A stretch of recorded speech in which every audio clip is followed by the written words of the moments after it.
Isang mapagpalang araw po, umaga at gabi po sa inyong lahat mga kabisnes. Kamusta na po kayo?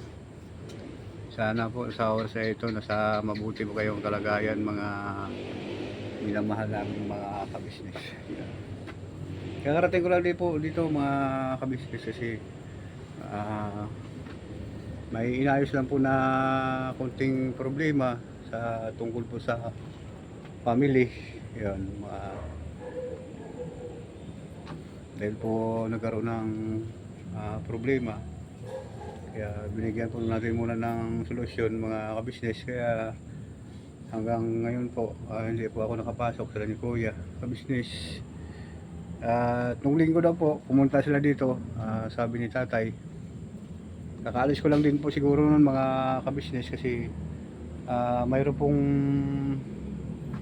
birthday po kasi ni Tado. Tapos may nag-message po sa akin na may problema, kaya pumunta po ako doon sa Bulacan po mga kabisnes.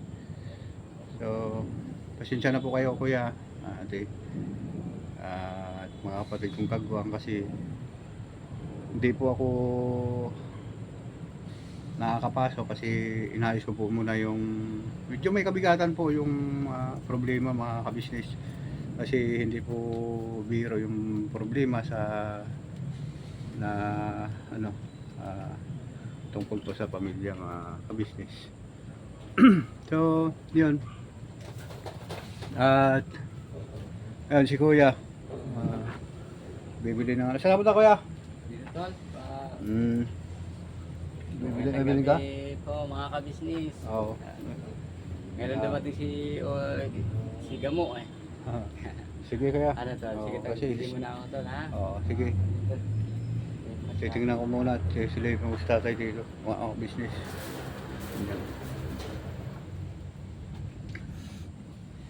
Yan. Tulog po si tatay mga kabisnes yun.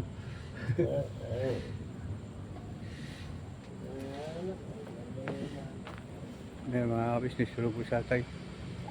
Tsaka medyo po may may niramdam kasi po dito sa kanyang bahay.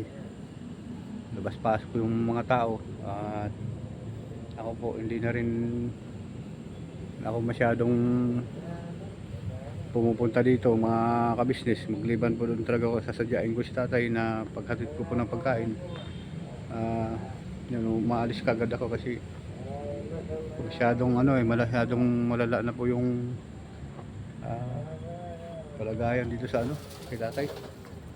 Naging po siya uli, naging tawag nito, naging manginginom na po uli mga kabisnes. Ilang araw lang po ako nawala, puro inom naman po yung ginawa ni tatay. Talagang malaki pong binibigay na problema sa akin mga kabisnes. Kaya gusto ko po na makauwi na po siya ng probinsya. Kasi nagkaroon na po ng problema sa anak ko, kaya yun po mga kabisnes. At yun sa mga nagbe-birthday ko na anak diyan, pasensya na po kayo na kasi hindi ako nakarating o kaya nakabigay kasi may problema. Ayun. So po mga kabisnes naming minamahal, pasensya na po kayo sa akin kasi hindi po ako nakapag upload kasi yun nga po, inaasikaso ko po yung problema ko po sa buhay, mga pagsubok po sa buhay. Mas hindi po yung mga pagsubok sa buhay, yun po mga kabisnes. Kaya inuuna ko po muna isusolve mga kabisnes kasi kaya doon sa mga kabisnes po natin na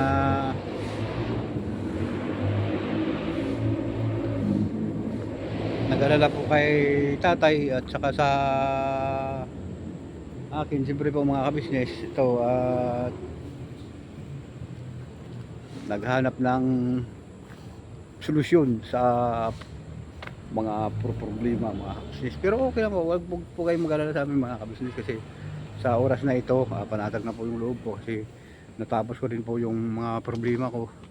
At saka kasi po siguro sa pasensya na po kayo Kuya Ate, sa Lunes na siguro ako makapasok kasi ayun,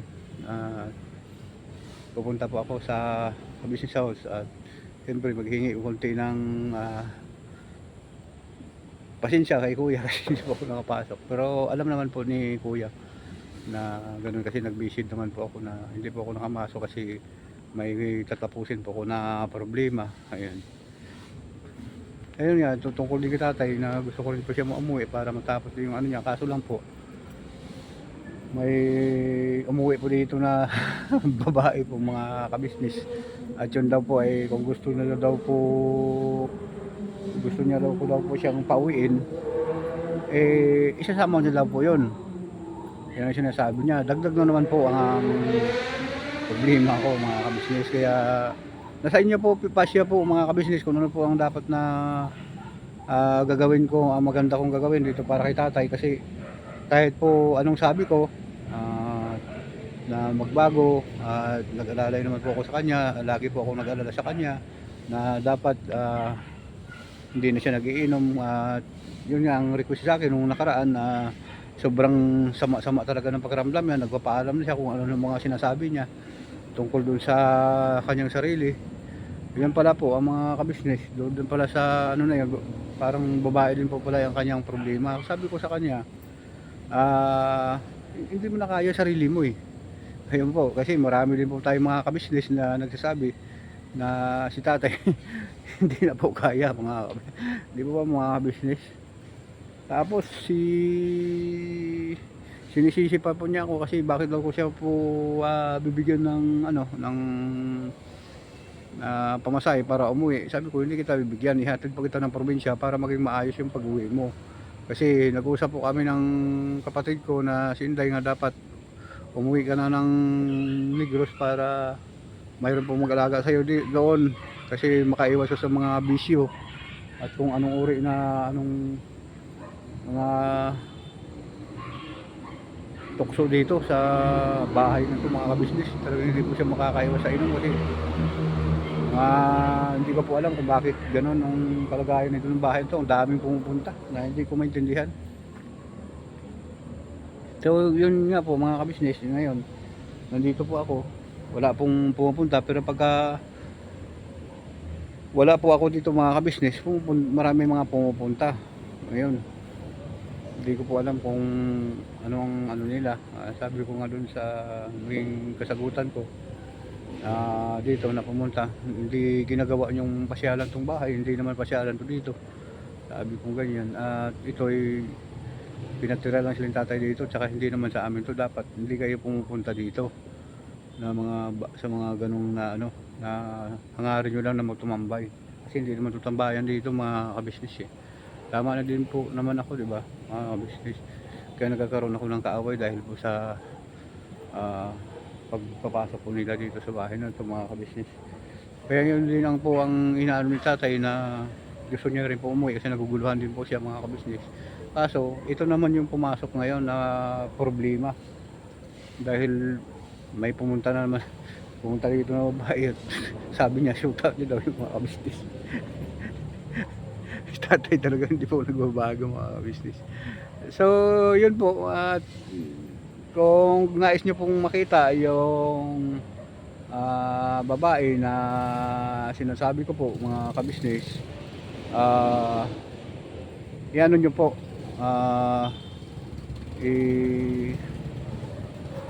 i-comment nyo po kung gusto nyo po makita at i-vlog ko po yung mga kabisnes at para maano nyo po,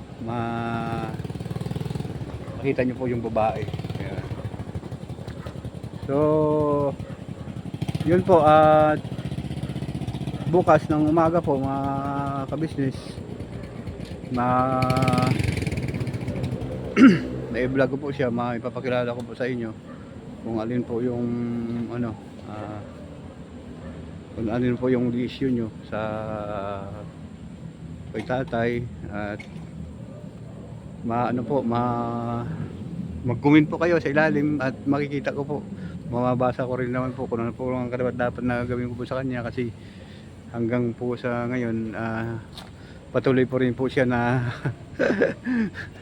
umiinom mga kabisnes. Ayun. So ano kaya ang ano kaya po ang tawag nito? Maganda kong gawin para kay tatay po mga kabisnes. Yun. Tsaka po dahil pala sa sa kay brother yun, magandang gabi sa iyo dyan, umaga, tanghali po, mga kabisnes natin dyan sa ibang bansa, over the world, yung mga nagtatrabaho para sa mahal nila sa buhay, lalo na dyan sa kay brother GM Mendoza. Shout out sa iyo brother, magandang gabi po sa inyong lahat dyan sa brother and sis. Mahabang buhay po sa inyong lahat dyan sa Saudi Council, brother GM Mendoza. Ayun. At saka siyempre sa mga brother din natin dyan sa Canada, shout out po sa inyo lahat dyan. Mahabang buhay po sa inyong lahat dyan. At over the world naman yung natin, mga brother and sis dyan sa ibang bansa, mga brother. So si brother po J. Mendoza dyan sa Saudi, na po siya, 32 years na nagtatrabaho po sa sa Saudi. Yun, na nagkukwentuhan po kami tungkol dun sa pamamasada dito sa Pilipinas kasi namamasada din po siya mga kabisnes, at ngayon nasa Saudi na po siya. Sabi ko nga sa kanya, sana pag uwi mo dito sa Pilipinas, magkikita po tayo brother. Mahabang buhay po sa iyo, kapatid dyan sa Saudi. Mahabang buhay po sa inyong lahat dyan, brother and sis, sa Saudi Council. Yun, gabi po dito sa amin, hindi ko po alam diyan kung umaga po diyan sa inyo sa Saudi ngayon. Ayun,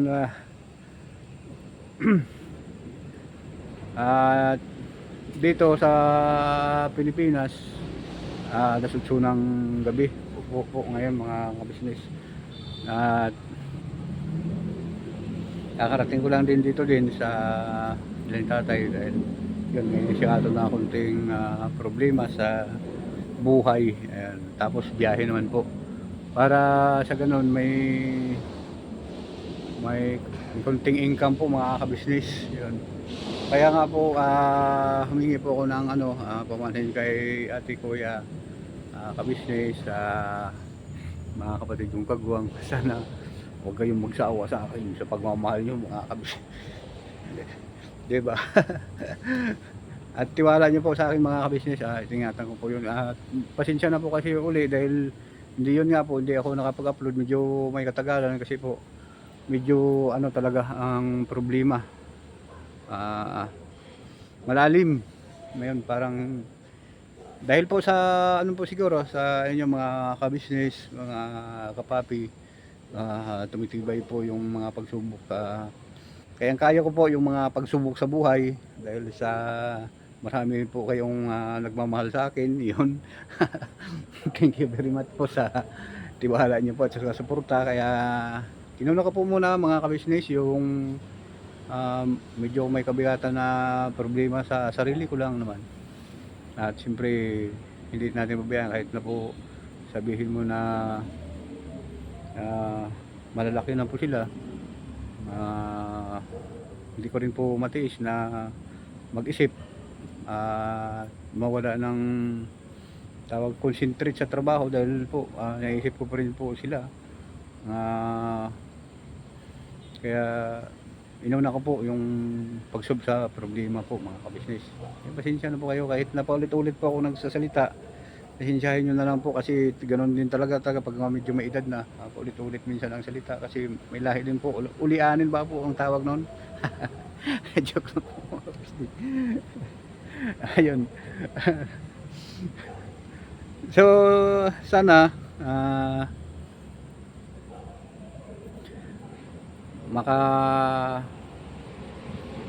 makabiyahe po ako bukas, tapos makapunta ko sila ni Kuya ka-business, at maisama na rin po ako sa magsasama din po ako ulit sa pagmimisyon mga ka-business. Yun, hihingi ako ulit ng pasensya po sa inyo kasi hindi po ako nakapag-upload ng medyo matagal mga ka-business. Halos 2 weeks. Ano yun, mga sa 2 linggo yata, 2 beses ako nakapag-upload o isa lang po mga ka-business. Kasi yun nga, magmula kay tatay na medyo problema ng konti, tapos hanggang dito naman sa kanyang apo, konting problema din po mga ka-business. Ayan, siyempre po hindi naman ganun ka laki pa yung sahod natin sa YouTube, tapos siyempre kaya kailangan po talaga na magbiyahe para po madagdagan yung pangangailangan sa araw-araw. Napakahirap po talaga mga ka-business kasi talagang ano tawag nito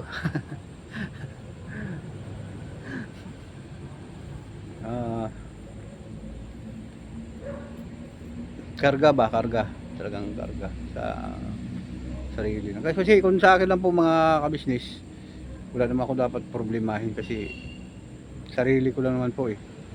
Hindi man po ako nagbibisyo.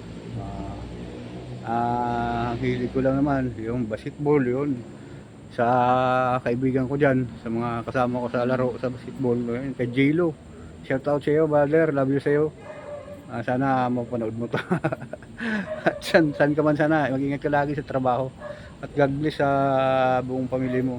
Sobrang bait mo, sana lagi kang humble lang at makikita pa rin tayo ulit sa paglalaro natin sa sunod Sabado. Ayun. Tsaka ano po, mga ka-business, sa pag nakapasok po ako ng Lunes po mga ka-business, tuloy-tuloy na rin po yun ang ano na yun mga ka-business. Kaya sabi ko tapusin ko muna yung problema ko para ano po, tuloy-tuloy po yung maging pasok ng ano ko sa ilan ni Kuya, kasi po sa ganito pong kalagayan ko, ang nagpapatibay lang po ng kaisipan ko po, family ka business po, sila ni mga kapatid kong kagwang, sila ni Bapaya, Intoy, mga Buknoy, yun, sila ni Bogi, Utol Bogi, shout out si Utol Bogi, yun. Medyo may kadiliman po dito mga ka-business, kaya ano, ganito po kaano yung ano natin camera. So yun nga po mga ka-business, may dumating na naman doon sa bahay, nakatingin-tingin po sa akin doon sa gilid. Hindi naman po ako makapag-desisyon na paalisin kasi yung time na yun hindi naman namin kasi bahay dyan mga ka-business. Ewan ko doon sa kay Francis mga ka-business, gusto ko rin talaga na ano, maalis dyan si tatay para po mawala na siguro talaga yung isipan ko. Hayaan ko na lang po sila dyan kung anong gagawin ko na sa bahay. Gusto ko lang po kasi talaga maalis si tatay, kaso lang po ay nagkakaroon na naman ng konting problema dyan dahil yun nga, may dumating na babae at sinasabi niya sa kanya daw yung syuta mga ka-business. Kaibigan niya daw po yun nga po. Comment po kayo dyan sa ano, sa baba po mga ka-business, at makikita ko rin po ang masasabi ninyo, kung ano po ang masasabi niyo tungkol kay tatay, at bibigyan ko rin po ng ano, paggalang po ang inyong comment, at respetuhin ko po yung comment kung ano, at yun po, kung alin po yung maganda, yun po ang susundin ko po, kung ano po ang dapat na maipayo niyo po sa akin. Sana po mabibigyan niyo ako ng tulong sa ganun pong problema na kung paano po ang gagawin ko kay tatay, kasi hindi ko na po talaga kaya po mga ka-business yung napakadami, may mga tao po na hindi ganun dyan sa Kalasnais sa, ano, sa bahay ko mga kabisnes. Yun, yun, medyo makadiliman dito. Kaya po dito ako ano, kasi may pumunta ko doon, nakatingin-tingin po sa akin habang po ako nag-vlog ng business.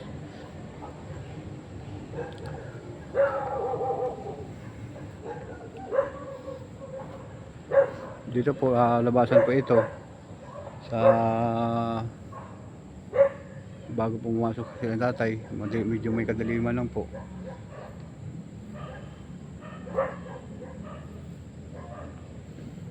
Ayun, siguro sana po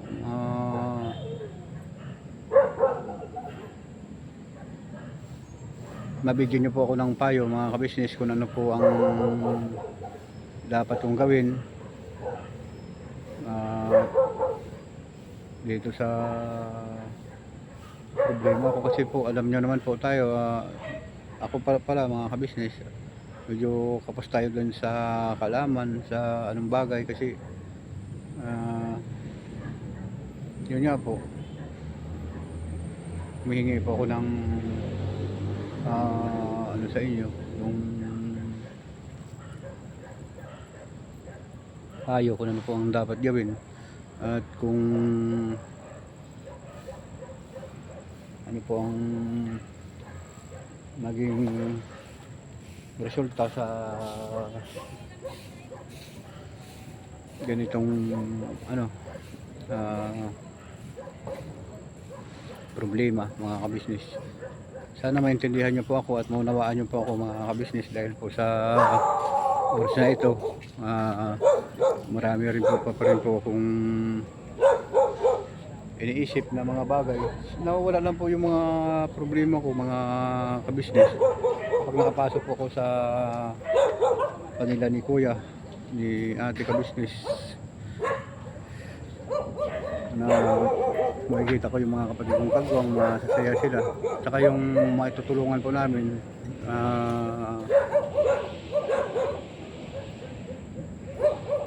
makapunta po sa ibang lugar, nawawala po yung stress, nawawala po lahat po na problema kapag ano, kasama ko po si ang kabisnes family. Sobrang ano po, sobrang masaya, lalo na si kuya, makikitaan mo ng powerful, ano po talaga siya, kahit na anong pagsubok sa buhay, talagang ano lang sa kanya, sisiw lang po talaga mga kabisnes. Kaya sobrang bilib ako kay kuya kabisnes, kay Papa James, ganun din po sa kay Boss James sa family kabisnes. Thank you very much po sa tulong at pagmamahal niyo po sa kanila, at na walang sawa po na suporta mga kabisnes. So yun ang ano, maraming salamat po sa pagsama ninyo sa simpleng vlog na ito, mga minamahal namin mga kapapi at mga kabisnes. Sa oras na ito, pagkatapos ko po nito mga kabisnes, masada na naman po ako para may mga maibigay na tulong, kunting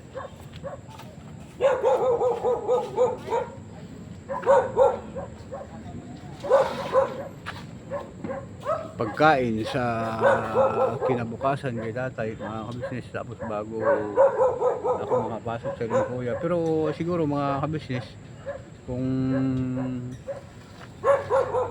marapatin siguro baka Lunes na rin siguro talaga ako papasok mga kabisnes, kasi talagang parang ano, parang hindi kaya po ng katawan, sobrang pagod po dahil wala pong humpay yung ano, paglalakad halos araw-araw, walang tulog sa isip, sa problema, ganun po mga business.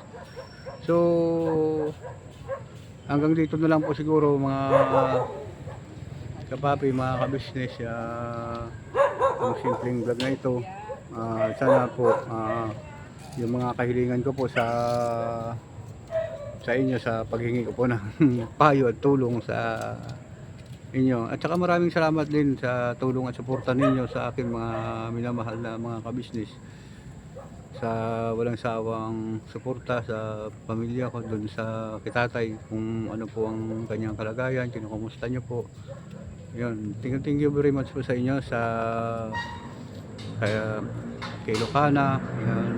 Shoutout po sa iyo dyan kung saan ka man ngayon. Sana nasa mabuti kang kalagayan. At siyempre yung huwag kang umalis sa ating tahanan na hindi ka nakapanalangin para maigay tayo sa tamang lakbay ng ating buhay, mga kabisnes. Yun, sa mga minamahal namin ng mga kabisnes dyan sa ibang bansa, sana lagi po kayong mag-ingat at para po sa ating pamilya, mga kabisnes. Maraming salamat sa inyo sa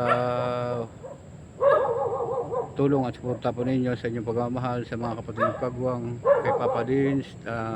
Magandang gabi po sa inyo, Papa Dins, kay Kuya Ati, kay Taylor Budang, Pamilya Kabisnes, sa mga kapatid ng Kagwang. Thank you po sa pagmamahal niyo po sa akin at pag-unawa, mga kabisnes. Hanggang dito na lang po, mga kapapi, mga kabisnes. Wala po tayong iwanan hanggang dulo po, mga kabisnes. Birabanat na lang po tayo, mga kabisnes. Diversity goodbye po. Tomorrow is another day. Birabanat po tayo, mga kabisnes. Thank you po.